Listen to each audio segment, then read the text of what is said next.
전 세계가 부채의 늪에 빠졌다. 이 말이 사실입니다.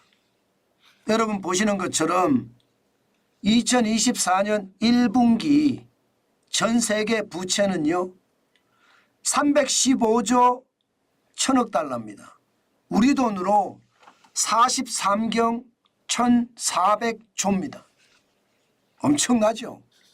이게 코로나 팬데믹 이후에 세계 부채가 엄청나게 늘었습니다. 이게 글로벌 금융위기 때부터 보면 말입니다.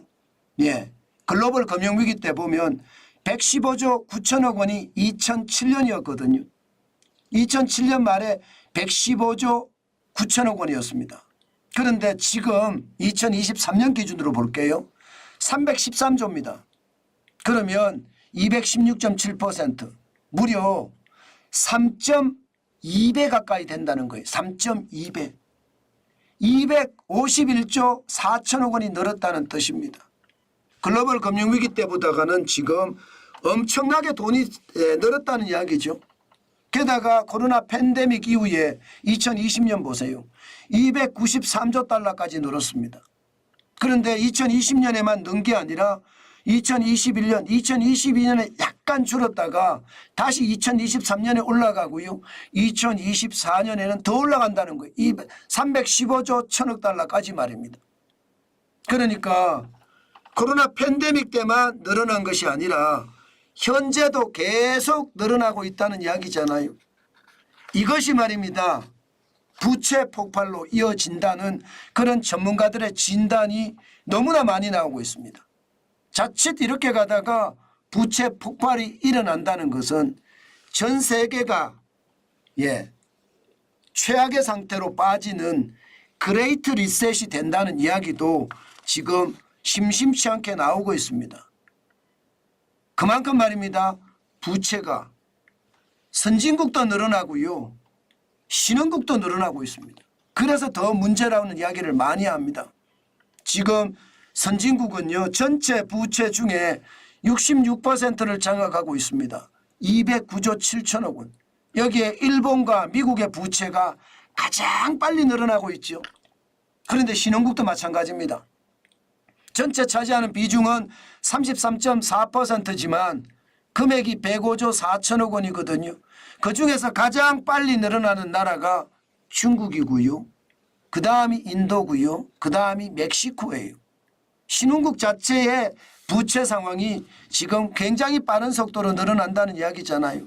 그러면 여러분 세계 경제 규모가 1등인 미국 부채가 엄청나게 늘어나고 세계 경제 규모로 봤을 때 4위로 전락한 일본의 부채가 계속 늘어나고 있습니다. 여기에다가 중국은 세계 경제 규모로 2위입니다. 여기는 부채가 장난 아니게 폭증하고 있습니다. 세계 경제 규모로 봤을 때 인도가 세계 5위거든요. 여기도 지금 늘어나는 속도가 장난 아닙니다. 멕시코도 말입니다. 우리나라보다 경제 규모가 커졌습니다. 멕시코도 지금 부채 규모가 엄청 빠른 속도로 늘어납니다. 자, 그러면 부채 폭발에 대한 위험이 없겠느냐? 당연히 있습니다. 지금 부채 폭발에 대한 위험은요. 계속해서 세계 지도자들이 경고를 하고 있습니다. 세계 경제 포럼의 실질적인 총재 당연히 말입니다. 세계 부채 위험하다 이렇게 이야기합니다. 실제 보르게 브란데라는 세계 경제 포럼의 총재는요. 미국의 CNBC하고 인터뷰를 하면서 말입니다. 이대로 가면 세계 경제 부채가 만만치 않다.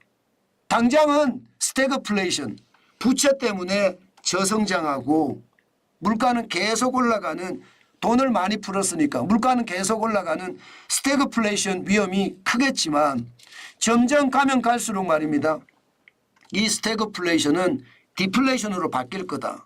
저성장의 저물가로 바뀌면서 부채가 폭발하는 어떤 최악의 상태가 터지지는 않겠느냐 이런 얘기까지도 하고 있습니다. 결국 말입니다. 디플레이션에 빠진다는 것은 저성장 저물가잖아요.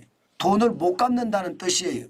돈을 못 갚으면 부채가 폭발한다는 이야기가 틀린 말이 아니겠죠. 저는 그렇게 봅니다. 그만큼 말입니다. 부채에 대한 위기감이 굉장히 커진다고 저는 생각을 합니다.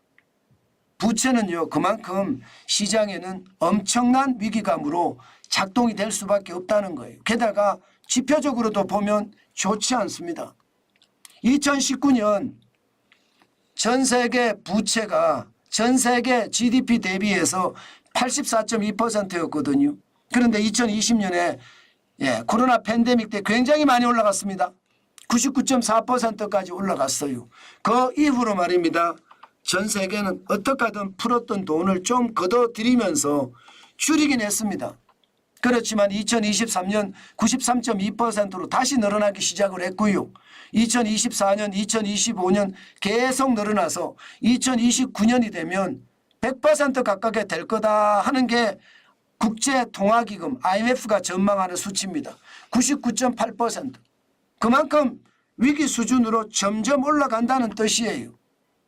세계경제포럼의 총재가 이야기한 것도 저는 충분히 일리가 있는 거고요. 지금 당장 세계경제가 그레이트 리셋을 안 만든다고 하더라도요.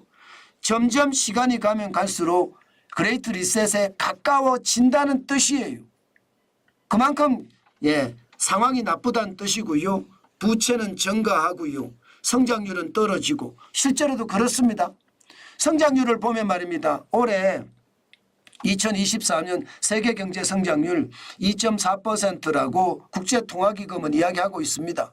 물론 국제통화기금은 성장률을 좀 더 높일 거라고도 예상을 해요. 그러나 세계경제는 일반적으로 보면 말입니다. 한 4%에서 5% 사이로 성장을 하는 게 일반적이었습니다. 그런데 글로벌 금융위기 이후로는 말입니다. 세계 경제 성장률이 5%는 억지로 넘어갑니다. 억지로. 대부분은 3% 후반에 머물고 있거든요. 게다가 코로나 팬데믹 이후로는요. 2%대까지 떨어졌습니다. 다시 말해서 성장률이 2%로 쪼그라들었다는 이야기예요. 성장률은 저성장을 유지해 간다는 이야기거든요. 세계 경제가. 그러면 부채는 계속해서 늘어납니다. 이것은 기본적으로 말입니다. 저성장의 고물가, 스태그플레이션 위험이 있다는 증거입니다. 이게 결국은 시간이 가면 갈수록 성장은 더 빠지고요. 물가는 더 떨어져서 디플레이션의 상황 연출이 되고요.